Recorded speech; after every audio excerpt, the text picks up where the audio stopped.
العظيم.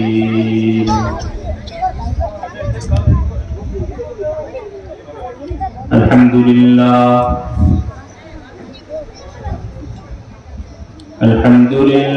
الذي امتن على عباده بنبيه المرسل صلى الله عليه وسلم وكتابه المنزل، ونشهد أن لا إله إلا الله وحده لا شريك له،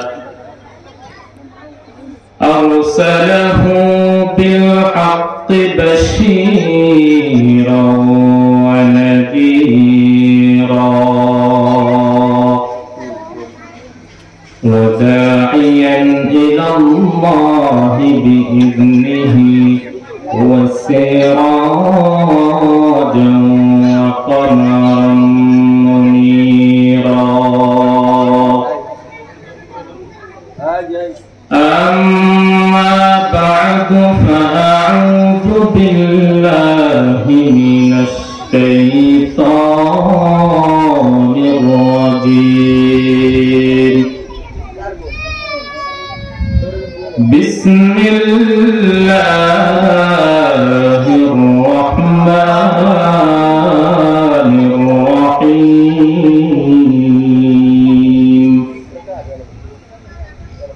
ولنبلونكم بشيء من الخوف والجوع ونقص من الأموال والأنفس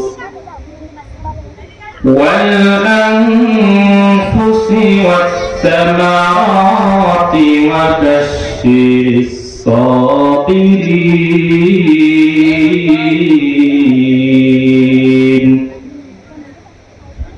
وقال رسول الله صلى الله عليه وسلم: إذا أحب الله عبدا صب عليه صبا. وقال شاعر: सूरज ने दिया अपने शुआओं का पैगाम, सूरज ने दिया अपने शुआओं का पैगाम। दुनिया है अजब चीज, कभी सुबह कभी शाम। दुनिया है अजब चीज, कभी सुबह कभी शाम। दुनिया में हो दुनिया का तलबगार नहीं हो, बाजार से गुजर हो खरीदार नहीं हो। मोहन रब्बुल आलमीन এর দরবারে লাখ কোটি শুকরিয়া আদায় করি এবং মুহাম্মদ রাসূলুল্লাহ সাল্লাল্লাহু আলাইহি ওয়াসাল্লামের প্রতি দুরূদ ইব্রাহিম পাঠ করি। আল্লাহুম্মা সাল্লি আলা মুহাম্মাদিন ওয়া আলা আলি মুহাম্মাদ কামা সাল্লাইতা আলা ইব্রাহিম ওয়া আলা إبراهيم إنك حميد مجيد. اللهم بارك على محمد وعلى آل محمد كما باركت على إبراهيم وعلى آل إبراهيم إنك حميد مجيد. আমরা সকলেই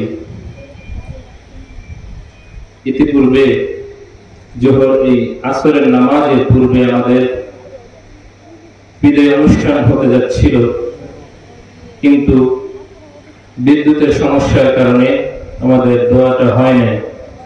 কাজেই আকাশের অবস্থাও খুব একটা ভালো না। ওই দোয়ার সাথে আমরা একটু খাস করে এতটুকু দোয়া করব যে আল্লাহ রাব্বুল আলামিন আজকের এই এতদিনের পরিশ্রমের ফল যেন আল্লাহ তাআলা বৃথা না যেতে দেয়, যেন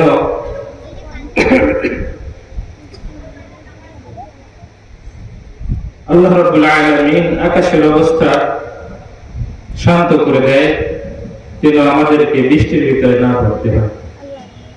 কাজে আমরা সবাই একটু হাত তুলি।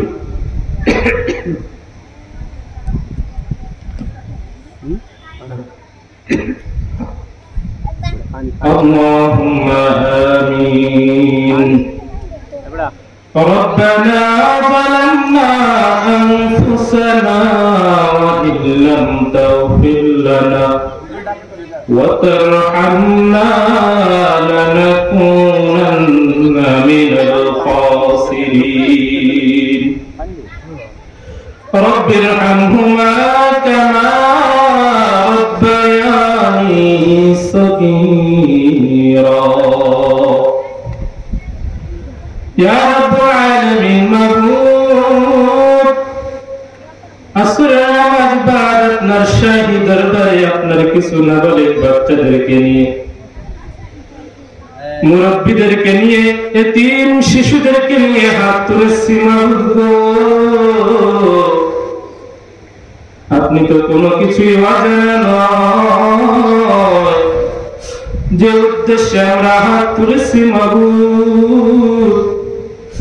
আজকে যে মাহফিলের আয়োজন করা হয়েছে আল্লাহ, আপনি আমাদের মাহফিলকে পরিপূর্ণ কামিয়াবি দান করুন। আল্লাহুম্মা আমিন। ইয়া রাব্বুল আলামিন, এবছর মাদ্রাসা থেকে তৃতীয় জামাতের ছাত্র ছাত্রীরা সমাপনী পরীক্ষা দিবে। ইয়া রাব্বুল আলামিন, সামনে মডেল টেস্ট পরীক্ষা, এরপরে সমাপনী পরীক্ষা। আল্লাহ প্রত্যেকটা ছাত্র ছাত্রী যেন পরিপূর্ণভাবে পাস করে এ প্লাস পেয়ে আল্লাহ আসতে পারে সেই তৌফিক দিয়ে দিন। ইয়া রাব্বুল আলামিন, কিভাবে চাইতে হয় জানি না, কিভাবে চাইলে আপনি খুশি হবেন। ইয়া রাব্বুল আলামিন, আপনি আমাদের প্রয়োজনটুকু পূরণ করে দিন। ইয়া রাব্বুল আলামিন, আপনি আমাদের মধ্যে যারা হাত তুলেছে, আমাদের অনেকেরই বাবা নাই, মা নাই, পাড়া প্রতিবেশী, আত্মীয় স্বজন অন্ধকার কবরে ঘুমিয়ে আছে মাবুদ, তাদের কবর আযাবকে আপনি মাফ করে দিন। ইয়া রাব্বুল আলামিন, এই যে তৃতীয় জামাতের ছাত্র ছাত্রীরা আল্লাহ সামনে পরীক্ষা দিয়ে বের হয়ে যাইবে, কেউ স্কুলে যাইবে, কেউ কলেজে যাইবে, কেউ মাদ্রাসায় যাইবে, কেউ হাফেজ হইবে, কেউ আলেম হইবে। ইয়া রাব্বুল আলামিন, আপনি যে যেখানে যান না কেন আল্লাহ, আপনি প্রত্যেককে দিনের জন্য কবুল করে নিন। ইয়া রাব্বুল আলামিন, এই ছাত্রদের ওসিলায় আপনি মাদ্রাসাকে কবুল ও মঞ্জুর করে নিন। ইয়া রাব্বুল আলামিন, আপনি মাদ্রাসা মসজিদকে কবুল ও মঞ্জুর করে নেন। ইয়া রাব্বুল আলামিন, আজকে যে মাহফিলের আয়োজন করা হয়েছে, বড় বড় বুজুর্গরা আসবে আল্লাহ, প্রত্যেকের বড় বড় বুজুর্গের মুখ থেকে যেন প্রত্যেকটা কথা আমাদের হৃদয়ে গেঁথে যায় সেই তৌফিক দিয়ে দে। ইয়া রাব্বুল আলামিন, যারা হেদায়েত প্রাপ্ত হয় নাই, এই যে বড় বড় বুজুর্গরা আসবে আল্লাহ, এই বড় বড় বুজুর্গদের সোহবতে আপনি এলাকাবাসীর প্রত্যেককে হেদায়েত দান করুন। ইয়া রাব্বুল আলামিন, আকাশের অবস্থা খুবই খারাপ আল্লাহ, আপনি আমাদেরকে হেফাজত করুন। ইয়া রাব্বুল আলামিন, আপনি আমাদেরকে আপনি আমাদেরকে বৃষ্টি থেকে হেফাজত করুন, যতটুকু পরিবেশ ভালো যতটুকু দরকার আল্লাহ সেই তৌফিক দান করুন। রব্বুল আলামিন, মাহফিলে আমরা যারা এসেছি এবং যারা আসিনি প্রত্যেকেই যেন আমরা এই মাহফিলে অংশগ্রহণ করে শুরু থেকে শেষ পর্যন্ত থাকতে পারি সেই তৌফিক দান করুন। রব্বুল আলামিন, মোনাজাত শেষ না করে যেন কোনো ভাই না যায় সেই তৌফিক দান করুন। রব্বুল আলামিন, আপনার হাবিবের ওসিলায় আমাদের দোয়াকে কবুল ও মঞ্জুর করে নিন, আমিন। শুরুতে যে আয়াতটা তেলাওয়াত করেছি,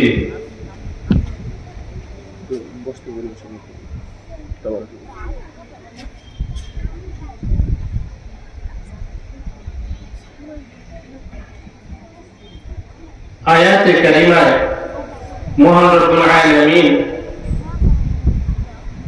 মুমিন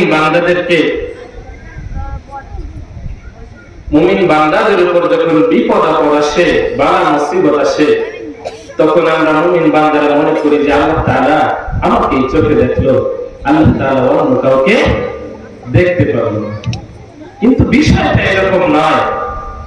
এই আয়াতে কারিমার ভিতরে লেখে যে দেখেন হে বান্দা, বালা মুসিবত অর্থাৎ দেখেন বিপদ আপদ এটা বান্দার জন্য আসে, মুমিন বান্দাদের উপর আসে তিন কারণে। কয় কারণে? এক নাম্বার হচ্ছে বান্দাকে পরীক্ষা করার জন্য। কি করার জন্য? পরীক্ষা করার জন্য। কালামুল্লাহ শরীফের ভিতরে আল্লাহ রাব্বুল আলামিন বলতেছেন, وَلَنَبْلُوَنَّكُمْ بِشَيْءٍ مِّنَ الْخَوْفِ وَالْجُوعِ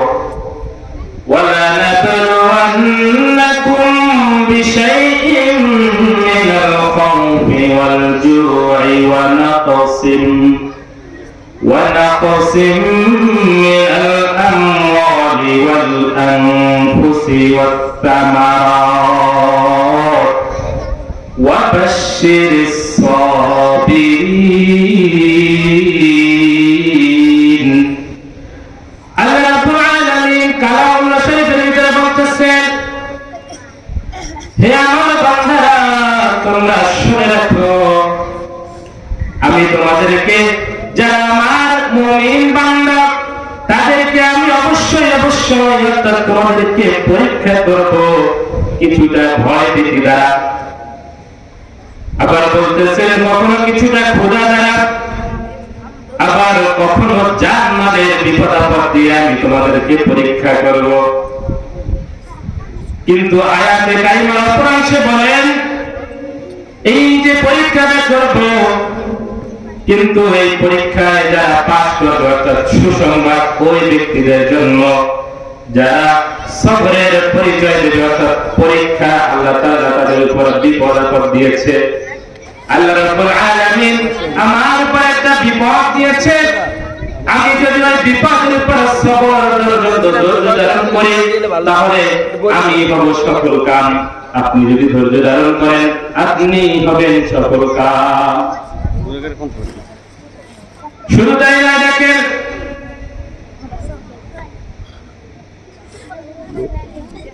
এই যে বিপদ আপদ শুধু আমাদের উপরে আসে না, পূর্ববর্তীতে যারা ছিল হাদিসের ভিতরে লেখে যে সব থেকে নিকটবর্তী আল্লাহ তাআলার যে ব্যক্তি, তার পরীক্ষাও তত বেশি হয়ে থাকে। দেখেন আম্বিয়া ইকরামের উপর এইভাবে বিভিন্ন পরীক্ষা এসেছে। আমাদের নবী সাইয়েদনা মুহাম্মদুর রাসূলুল্লাহ সাল্লাল্লাহু আলাইহি ওয়াসাল্লাম হাদিস বর্ণনা করেন, উযিতু ফিল্লাহি মা লাম ইউযা আহাদুন। আল্লাহর রাস্তায় আমাকে এত বেশি কষ্ট দেওয়া হয়েছে যা অন্য কাউকে দেওয়া হয় না। আমাদের নবী বলতেছেন যে আমি আল্লাহর রাস্তায় চলার জন্য আমি এত কষ্ট পেয়েছি যা দুনিয়ার কোন মানুষ তো দূরের কথা, আল্লাহ রাব্বুল আলামিন অন্যান্য নবীদেরকে দেয় না। দেখেন কিভাবে যখন মক্কায় ছিলেন, মক্কায় থাকা অবস্থায় যখন কাবা শরীফের সামনে গিয়ে নামাজ আদায় করতেন, ফেরেশতারা যখন দেখতেন আবু জাহেল নবী সাল্লাল্লাহু আলাইহি ওয়াসাল্লামের ওই সিজদার অবস্থায় তার মাথার উপরে উটের নাড়িভুঁড়ি রেখে দিতেন। কি রাখতেন? উটের নাড়িভুঁড়ি। একটা উটের নাড়িভুঁড়ি এত বেশি হতো যে রাসূল কারীম সাল্লাল্লাহু আলাইহি ওয়াসাল্লাম সিজদা থেকে উঠতে পারতেন না। শুধু তাই নয়, রাসূল কারীম সাল্লাল্লাহু আলাইহি ওয়াসাল্লামের দম পর্যন্ত আটকে যেত। এখানেই শেষ নয়, তায়েফের ময়দানে রাসূল কারীম সাল্লাল্লাহু আলাইহি ওয়াসাল্লাম যখন তায়েফবাসীকে দাওয়াত দিতে গেলেন, তায়েফের যুবকেরা রাসূল কারীম সাল্লাল্লাহু আলাইহি ওয়াসাল্লামকে ইট পাথর নিক্ষেপ করে রাসূল কারীম সাল্লাল্লাহু আলাইহি ওয়াসাল্লামকে রক্তাক্ত করে দেন।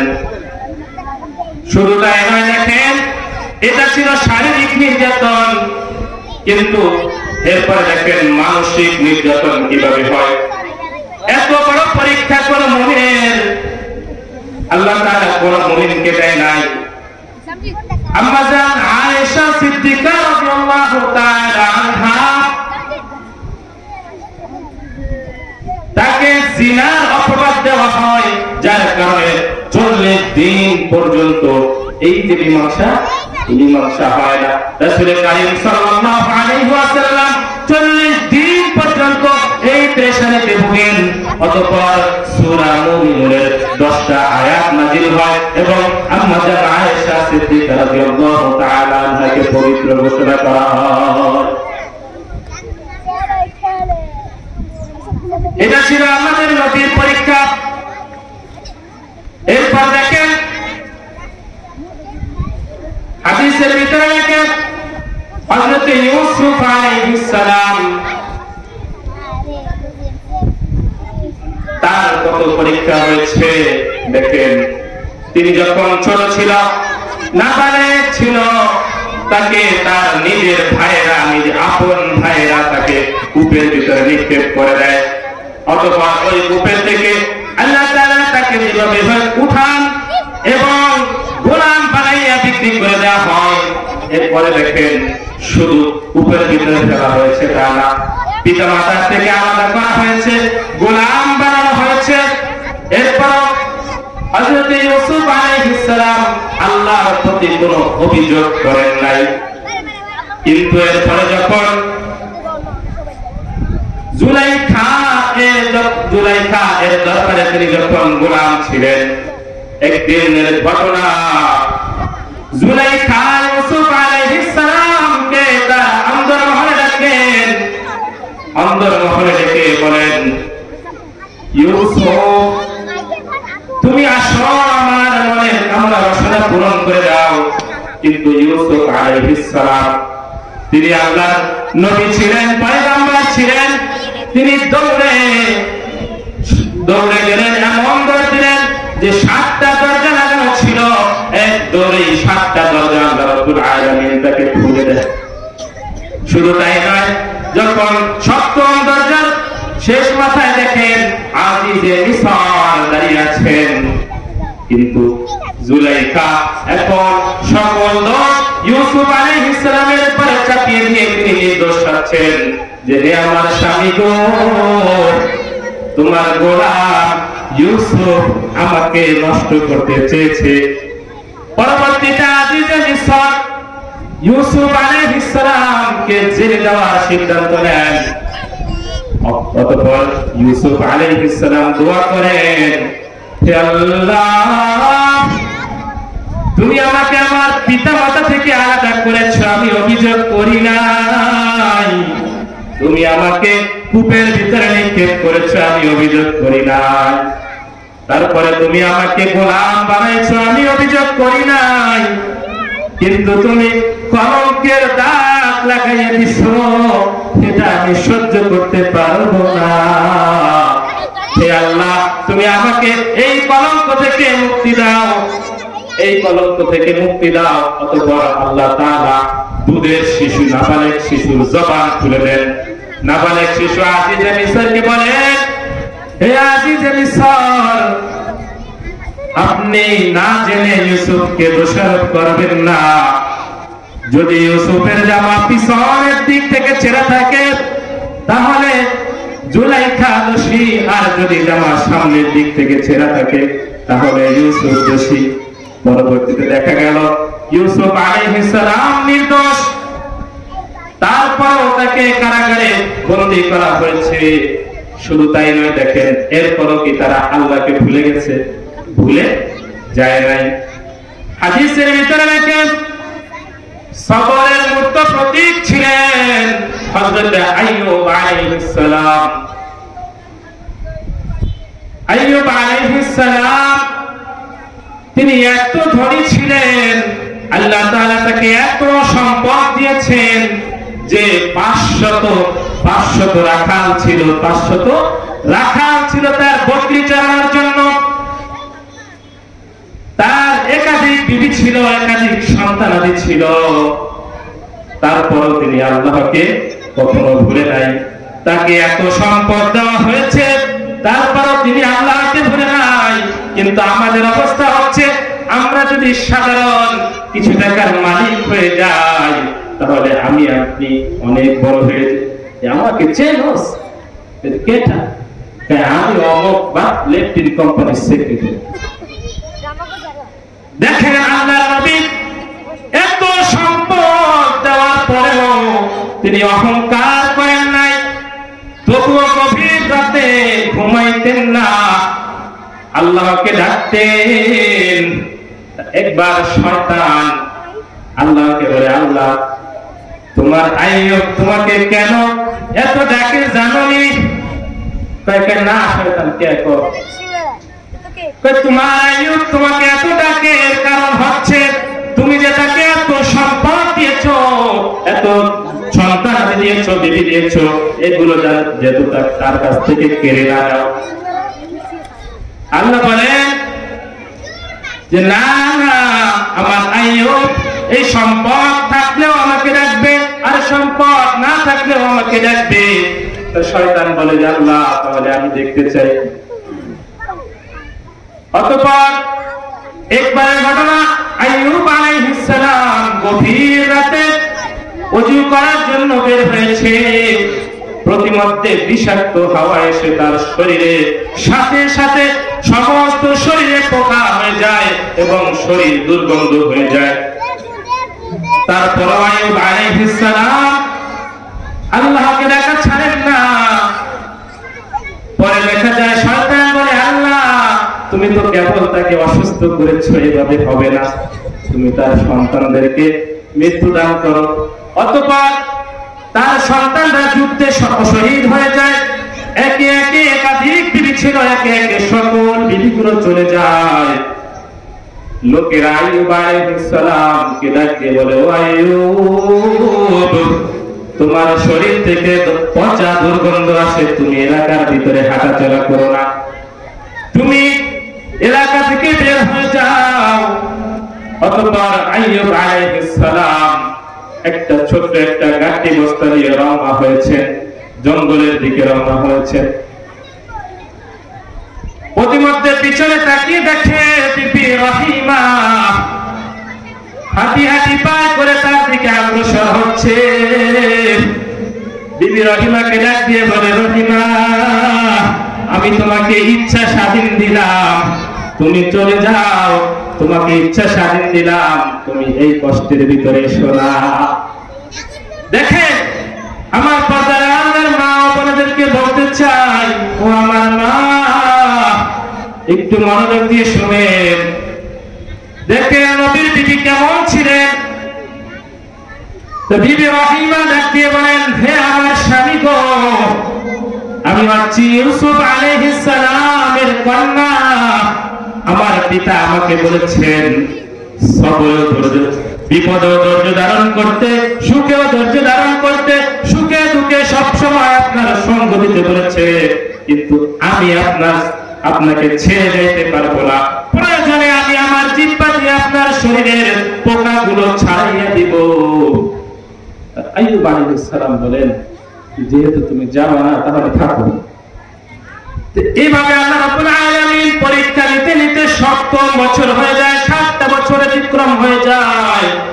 বিবি রহিমা দিনের বেলায় মানুষের বাসায় কাজ করে, সন্ধ্যাবেলা ওই টাকা নিয়ে তার স্বামীর জন্য কিছু খাবার ক্রয় করে সেগুলো নিয়ে আবার স্বামীর খেদমতে উপস্থিত হয়। 6 বছর অতিক্রম হওয়ার পর 7ম বছরে আল্লাহ রাব্বুল আলামিন আইয়ুব আলাইহিস সালাম এর জবান অর্থাৎ জিহ্বার ভিতরে পোকা দিয়ে দেন। আল্লাহ রাব্বুল আলামিন তার জিহ্বার ভিতরে পোকা দিয়ে দেন। এমন সময় আইয়ুব আলাইহিস সালাম বলতে থাকেন, হে আল্লাহ, হে পরওয়ারদিগার, আপনি আমাকে সম্পদ দিয়েছেন, আফসোস করি নাই, আবার কাইনা নিয়েছেন, আফসোস করি নাই। আপনি আমাকে সন্তান দিয়েছেন, আপনি আমার সন্তানকে কাইরা নিয়েছেন, আফসোস করি নাই। আপনি আমার বিবিদেরকে একে একে সব নিয়ে গিয়েছেন, আমি আফসোস করি নাই। এলাকার মানুষ আমাকে আমার বসত বাড়ি থেকে জঙ্গলের ভিতরে পাঠিয়ে দিয়েছে, তবু আফসোস নাই। কিন্তু আল্লাহ, যে জবান দ্বারা আমি আপনাকে স্মরণ করি, যে জবান দ্বারা আমি আপনার জিকির করি, সেই জবানের ভিতরে যদি পোকা লেগে যায়, আপনি আমাকে এমন একটা অঙ্গ দেখাই দেন যে অঙ্গ দ্বারা আমি আপনার জিকির করতে পারি।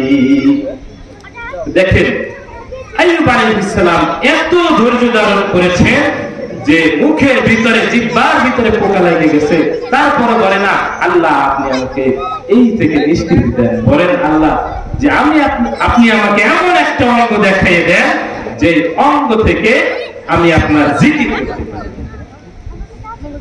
আল্লাহ রাব্বুল আলামিন সাথে সাথে জিবরাইলকে ডাকতেন, জিবরাইল যাও যাও, আমার বন্ধুর কাছে যাও, তাকে বলো ডান পা গোড়ালি দিয়ে জমিনে আঘাত করতে। জিবরাইল আলাইহিস সালাম উপস্থিত হওয়ার পরে আইয়ুব আলাইহিস সালাম যখন ডান পা দিয়ে জমিনে আঘাত করেন, সাথে সাথে জমিন থেকে পানি প্রবাহিত হয়। ওই পানি দিয়ে আইয়ুব আলাইহিস সালামকে গোসল করিয়ে দেন। সাথে সাথে সুদর্শন পুরুষ হয়। এত সুদর্শন পুরুষ হয়ে যায়, নিজের স্ত্রী বিবি রহিমা তাকেও চিনতে পারে না।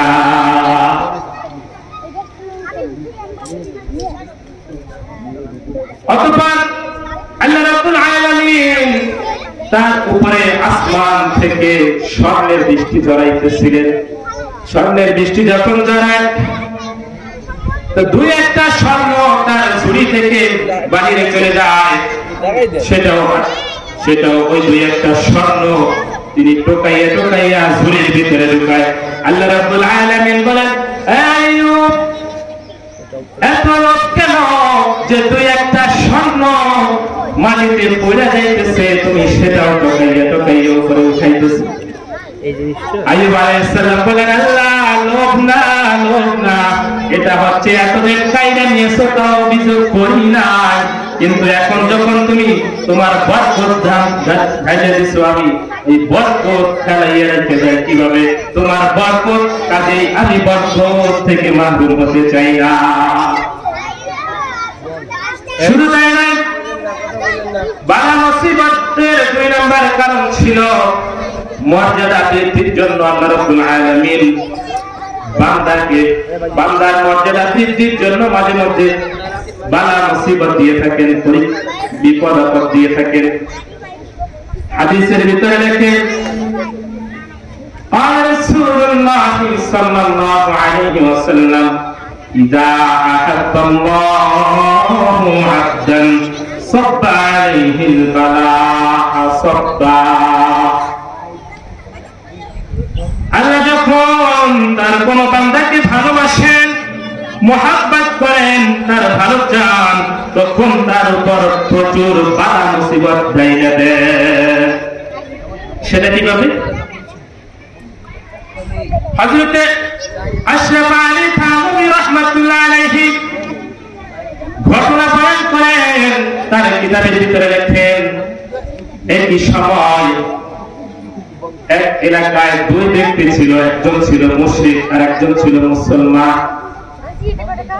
একই সময় 2 জন মুমূর্ষ অবস্থায় মৃত্যু শয্যায় শায়িত।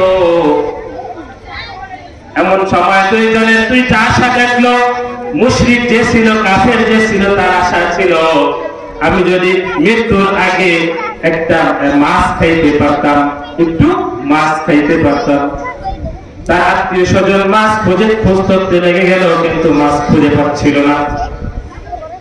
আর মুসলমান যে ব্যক্তি ছিল তার আশা হইল আমি যে অবস্থায় আছি এই সময় যদি আল্লাহ রাব্বুল আলামিন আমাকে একটু জয়তুন তেল ব্যবস্থা করে দিতেন, জয়তুন তেল খাওয়াইতেন, তাহলে ভালো লাগতো। তো দুইজনে দুইটা আশা নিয়ে তার আত্মীয় স্বজনদের কাছে বললেন। আল্লাহ রাব্বুল আলামিন দুইজন ফেরেশতাকে ডাক দিলেন। ডাক দিয়ে একজন ফেরেশতাকে বললেন, হে ফেরেশতা, অমুক এলাকায় যাও, অমুক ঘরে যাও, ওইখানে যাইয়ে দেখো এক কাফের ব্যক্তি একটা মাছ খাইতে চাইছে, কিন্তু মাছ কোথাও খুঁজে পাওয়া যাইতেছে না। তুমি যাও তার পুকুরের ভিতরে একটা মাছ খাইয়ে দিয়ে আসো। অপর ফেরেশতাকে ডাক দিয়ে বললেন, ও ফেরেশতা শুনো, অমুক এলাকায় যাও, অমুক ঘরে যাইয়ে দেখো এক মুসলমান ব্যক্তি, তিনি মুমূর্ষ অবস্থায় আছেন, তিনি মৃত্যুর আগে একটু জয়তুন তেল খাইতে চাইছে, কিন্তু জয়তুন তেল তার লকারের ভিতরে, তার আলমারির ভিতরে, তার ঘরে মজুদ আছে। তুমি যাও যাও ওই ব্যক্তির জয়তুন তেলটা তুমি নষ্ট করে দিয়ে আসো। ফেরেশতারা যার যার কাজ করার পর আল্লাহর কাছে গিয়ে আরজ করলেন, ইয়া আল্লাহ, আমরা তো বুঝলাম না আপনি কি কারণে ওই কাফের ব্যক্তি মৃত্যুর অবস্থায় তিনি একটা মাছ খাইতে চাইছে, আপনি তাকে মাছ দিলেন, কিন্তু মুসলমান ব্যক্তি যিনি মৃত্যুর আগে একটু জয়তুন তেল খাইতে চাইছে, আর জয়তুন তেল তার ঘরে থাকা অবস্থায় আপনি সেটা নষ্ট করে দিয়েছেন, এটার কারণ কি? আল্লাহ রাব্বুল আলামিন বলেন, ও ফেরেশতারা, আমি যেটা জানি তোমরা তা জানো না। কি? আমি যা জানি তোমরা তা জানো না। তো শোনো, তুমি যে ওই কাফেরের ঘরে গিয়েছিলে, ওই মুশরিকের ঘরে গিয়েছিলে, যে মাছ খাইতে চাইছিল, ওই ব্যক্তি দুনিয়াতে থাকতে অনেক সৎ কাজ করেছে।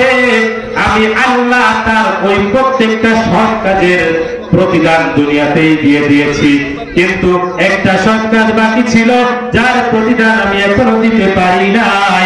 ওই মাছটা পাওয়ার দ্বারা তাকে আমি ওই প্রতিদানটাও দিয়ে দিলাম।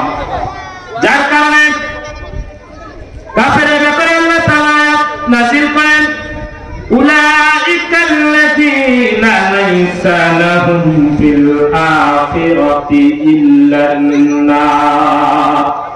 এই কাফের ব্যক্তি যখন মৃত্যুবরণ করবে, তিনি মৃত্যুবরণ করার সাথে সাথে তার জন্য আগুন ব্যতীত আর কোন শান্তির জায়গা থাকবে না। অর্থাৎ সে যেখানে যাক না কেন তার জন্য জাহান্নাম অপেক্ষা করতেছে। পক্ষান্তরে মুসলমান ব্যক্তি দুনিয়াতে থাকতে অনেক সৎ কাজও করেছে, অনেক গুনাহের কাজও করেছে, আমি আল্লাহ তাকে অসুস্থ করে তার গুনাহ সকল মিটাইয়ে দিয়েছি, কিন্তু একটা গুনাহের কাজ বাকি ছিল। আমি তাকে ওই জয়তুন তেলটা নষ্ট করে দিয়ে তার ওই একটা গুনাহের বদৌলতে আমি তাকে মৃত্যুর পরে আমি তাকে জান্নাতে দিয়ে দিব। আমি তাকে ওই একটু কষ্ট দিয়ে তার গুনাহটাকে আমি ক্ষমা করে দিয়েছি। সেই ব্যক্তি যখন মৃত্যুবরণ করবে, মৃত্যুবরণ করার সাথে সাথে তিনি দেখবেন শুধু জান্নাত আর জান্নাত। কাজে সে ভিতরে রাখে রহমতে হক বাহানা মিজুয়া। অর্থাৎ আল্লাহ রাব্বুল আলামিন বান্দাকে মোহাব্বত করার জন্য, বান্দাকে ক্ষমা করার জন্য খালি বাহানা খুঁজে, বাহানা। কোন বাহানা যদি পাওয়া যায় বান্দাকে একটু ক্ষমা করে দেয়। কাজে বিপদ আপদ আসলে ঘাবড়ানো যাবে না, সবরের সাথে ধৈর্য ধারণ করতে হবে এবং সবরের মুত্তাকিদের পরিচয় দিতে হবে। আর 3 নম্বর কারণ ছিল গুনাহের কারণে আল্লাহ তাআলা অনেক সময় আমাদেরকে বিপদ আপদ দিয়ে থাকেন।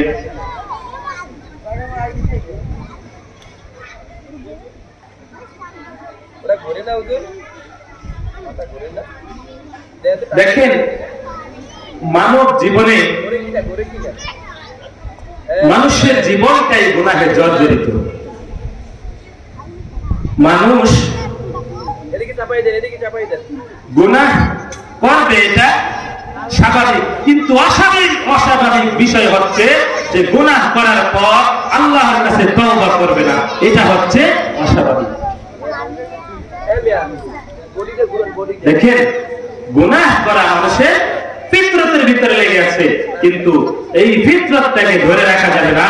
যখন বান্দা থেকে গুনাহ হয়ে যাবে আল্লাহর কাছে তওবা করতে হবে, ইস্তেগফার করতে হবে, তাহলে সফল কাম হওয়া যাবে, বিপদ আপদ থেকে মুক্তি পাওয়া যাবে।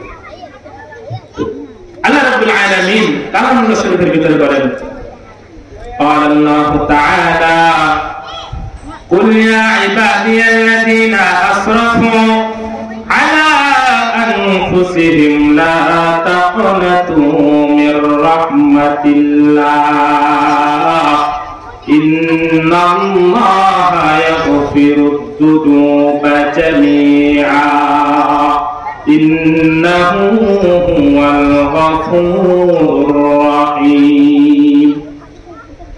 আল্লাহ রাব্বুল আলামিন আমাদের নবী হযরত মুহাম্মদ সাল্লাল্লাহু আলাইহি ওয়াসাল্লামকে ডাক দিয়ে বলেন, হে নবী আপনি বলুন, আপনার উম্মতদেরকে বলে দিন, হে আমার বান্দাগণ, যারা নিজেদের উপর জুলুম করেছো, তোমরা আল্লাহর রহমত হইতে নিরাশ হইও না।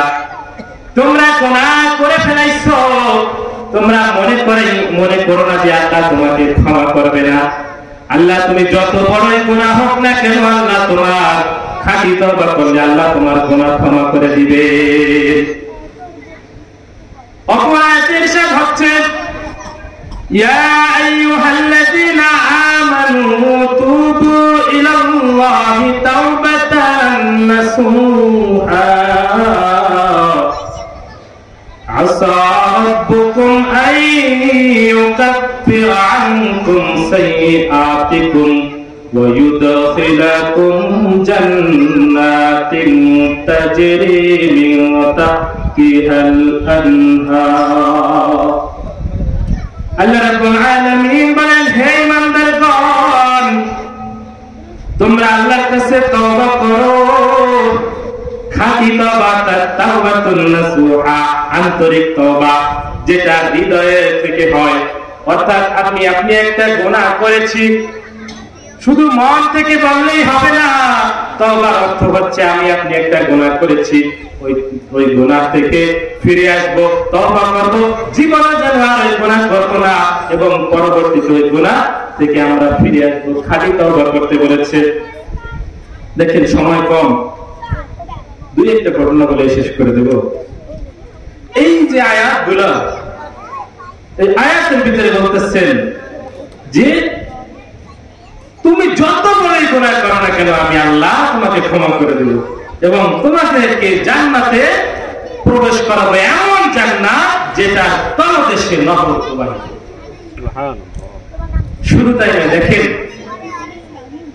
এসব আয়াত দ্বারা বোঝা যায় যে দুনিয়াতে যত গুনাহ হোক না কেন, বিভিন্ন হাদিসের ভিতরে লেখে, হযরত আবু হুরায়রা রাদিয়াল্লাহু তাআলা আনহু থেকে একটা হাদিস বর্ণিত। আবু হুরায়রা রাদিয়াল্লাহু তাআলা আনহু মাগরিবের নামাজ আদায় করে বাসার দিকে যাইতেছিলেন। প্রতিমধ্যে মহিলা ডাক দেয়, আবু হুরায়রা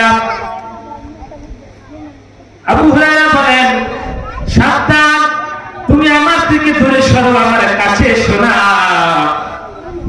তুমি ওই যে গাছ দেখতেছো, ওই গাছের পিছনে গিয়ে কথা বলো, তাহলে আমি শুনতেছি। মহিলা ওই গাছের পিছনে দাঁড়িয়ে বলতেছে, হে আবু হুরায়রা, আমি এমন একটা গুনাহ করেছি, আমি যেটা আমার সন্তানদেরকে বলতে পারি নাই, আমার স্বামীকে বলতে পারি নাই, আমার পিতা মাতাকে বলতে পারি নাই, আমার আত্মীয় স্বজনদেরকে বলতে পারি নাই, কিন্তু আমি আসছি তোমার কাছে যে তুমি রাসূলের প্রিয় সাহাবী। আল্লাহ রাব্বুল আলামিন আমাকে গুনাহ থেকে ক্ষমা করবেন কিনা। আবু হুরায়রা জিজ্ঞাসা করতেছে, কি গুনাহ করেছেন একটু বলেন। তো অনেক জোরাজুরি করার পর মহিলা বলতেছে, আবু হুরায়রা তাহলে শোনো, আমি একবার এক রাখালের সাথে জিনা করি। জিনা করার পর আমার গর্ভে একটা সন্তান হয়। সন্তান জন্ম হওয়ার পর আমি আমার ওই সন্তানকে নিজে হাতে গলা টিপা মাইরে ফেলাই। গলা টিপে মেরে পাহাড়ের পাদদেশে পাথর চাপা দিয়ে আমি তাকে ঢেকে দেই, ঢাইকা দেই। কিন্তু আমি এই কাজ করার পর ঘুমাইতে পারি না, খাবার খাইতে পারি না। যেখানেই যাই সেখানেই আমার মনে হয় ধিক্কার দেয়, যা যা দূর হ, তুই পাপী, তুই নিকৃষ্ট, তুই এখান থেকে দূর হ।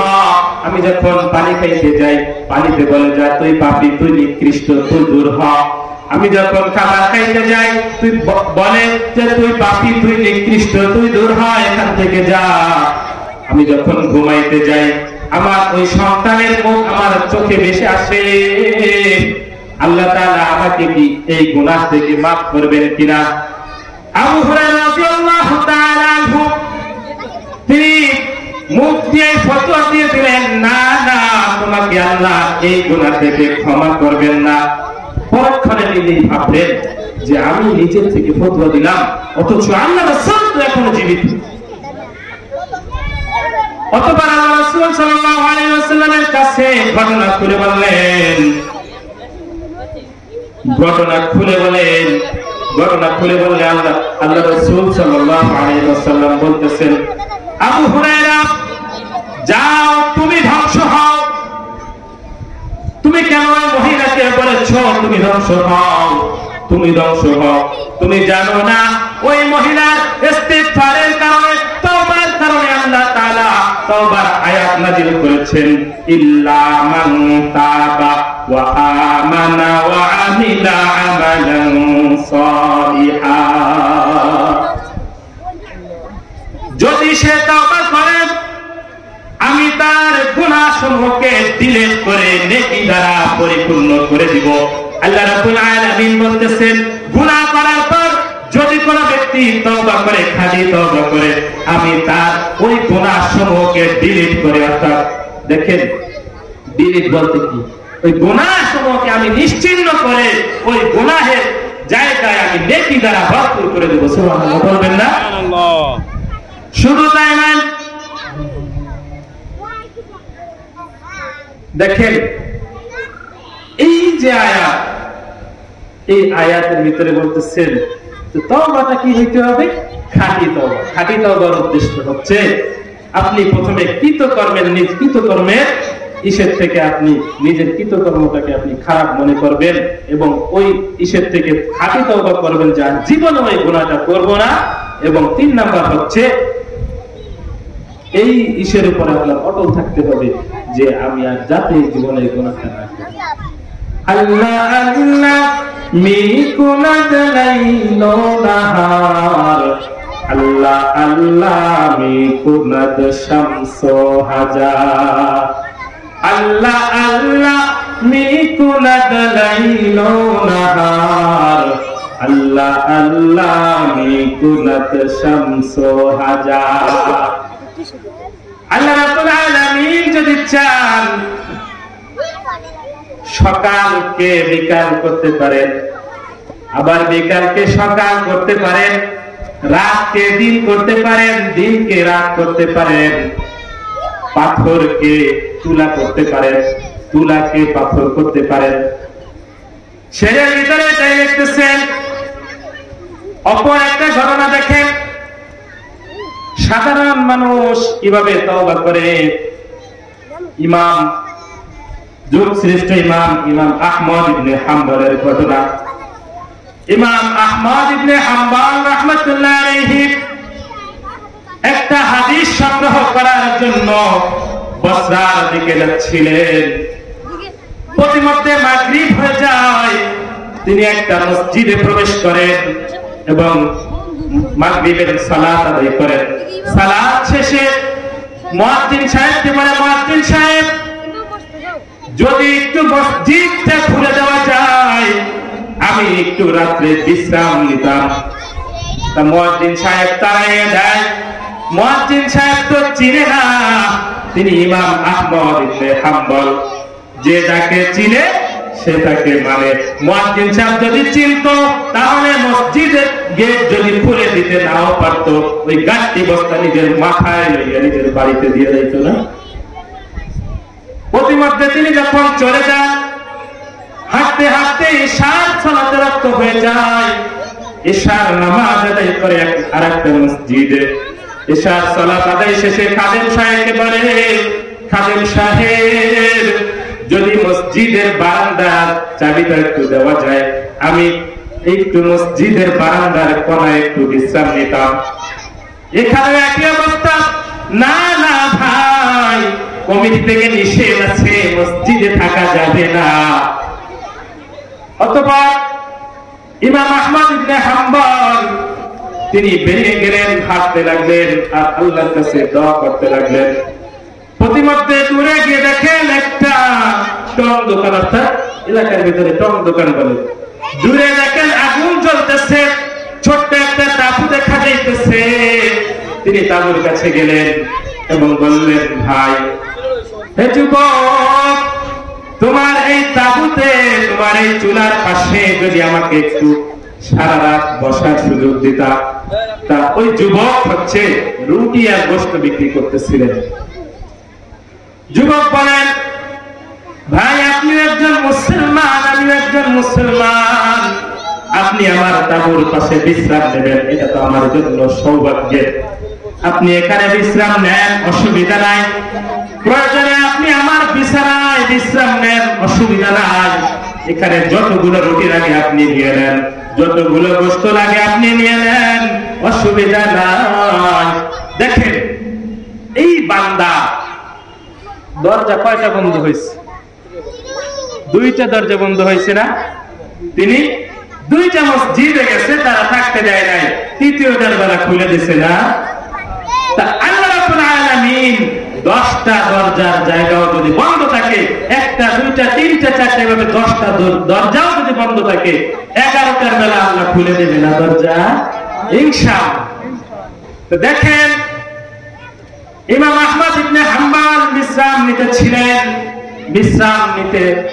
ছিলেন, এমন সময় দেখেন যুবক রুটি বাজতেছে আর মুখে যেন জিহ্বা লড়াইতেছে, অর্থাৎ মুখটা এরকম ভাবে লড়তেছে। তিনি একটু কাছে গিয়ে কান লাগাইলেন যে যুবক কি পরে আমি একটু শুনি। যুবক করতেছেন, রুটি বানাইতেছে আর বলতেছে আস্তাগফিরুল্লাহ, চুলা ফেলতেছে আর বলতেছে আস্তাগফিরুল্লাহ, কাস্টমারদেরকে রুটি দিতেছে আর বলতেছে আস্তাগফিরুল্লাহ। দেখেন নিজে রুটি খাইতেছে আর বলতেছে আস্তাগফিরুল্লাহ, পানি ঢালতেছে বলতেছে আস্তাগফিরুল্লাহ। ইমাম আহমদ ইবনে হাম্বল বলেন, ও যুবক, তুমি যে এই যে কি পড়ো, এতে এত কি মজা পাইছো? তুমি এত মজা এই আস্তাগফিরুল্লাহর ভিতরে কি পাইছো? তা বলেন যে মুরাব্বি শুনেন, আমি এই আস্তাগফিরুল্লাহর বদৌলতে জীবনে যতগুলো দোয়া করেছি, আল্লাহ তাআলা আমার একটা দোয়াও অপূর্ণ রাখে নাই। আল্লাহ তাআলা আমাকে মুস্তাজাবুদ দাওয়া বানিয়ে দিয়েছেন। আল্লাহ তাআলা আমার প্রত্যেকটা দোয়া কবুল করেছেন, শুধু একটা দোয়া ব্যতীত। ইমাম আহমদ ইবনে হাম্বল জিজ্ঞাসা করলেন যে দোয়াটা কি? তখন যুবক বলতেছেন, আমি আমার পিতার মুখে শুনেছি, আমি তো রাসূলকে দেখি নাই, আমি তো আবু বকরকে দেখি নাই, আমি তো ওমরকে দেখি নাই, আমি তো আলীকে দেখি নাই, আমি তো ওসমানকে দেখি নাই, কিন্তু আমার আব্বার মুখে শুনেছি যুগ শ্রেষ্ঠ আলেম ইমাম আহমদ ইবনে হাম্বল, আমি যদি তার একটু দেখা পাইতাম, হযরতের সাথে যদি একটু মুসাফা করতে পারতাম, হযরতের হাত দুখানায় যদি একটু চুমু খাইতে পারতাম, তাহলে আল্লাহ আমার এই দোয়াটাও কবুল করে নিতেন। ইমাম আহমদ ইবনে হাম্বল নিজেকে আর আটকাইয়ে রাখতে পারলেন না।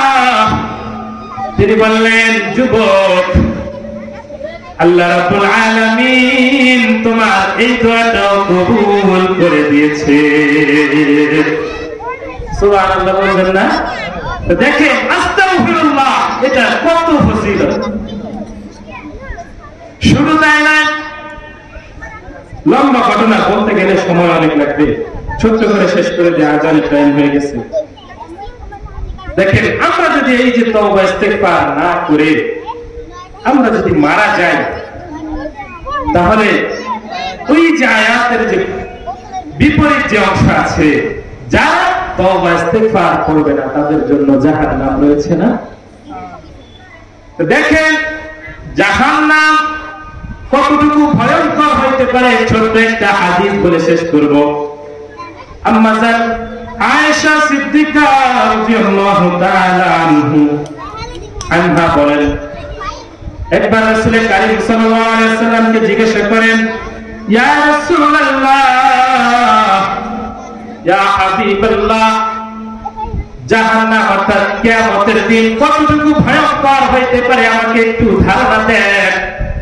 রাসূল কারীম সাল্লাল্লাহু আলাইহি ওয়াসাল্লাম বললেন, বিবি গো, কিয়ামতের দিন এত ভয়ঙ্কর হবে, এত ভয়ঙ্কর হবে যে প্রত্যেকটা মানুষ উলঙ্গ অবস্থায় উঠবে। আয়েশা সিদ্দিকা রাদিয়াল্লাহু তাআলা আনহা বলেন, হে নবী, আপনি এটা কি বলেন? আমিও কি উলঙ্গ অবস্থায় উঠবো? আয়েশা আল্লাহর নবী সাল্লাল্লাহু আলাইহি ওয়াসাল্লাম বলতেছেন, হ্যাঁ আয়েশা, তুমি উলঙ্গ অবস্থায় উঠবা। শুধু তাই নয়, দেখেন অথবা আয়েশা সিদ্দিকা রাদিয়াল্লাহু তাআলা আনহা বলতেছেন, ইয়া রাসূলুল্লাহ, আমি তো উম্মাহাতুল মুমিনিন, আমি তো তামাম উম্মতের মা, আমার কি একটু লজ্জাও করবে না, আমার কি একটু শরম করবে না যে আমি উলঙ্গ অবস্থায় উঠবো? রাসূল কারীম সাল্লাল্লাহু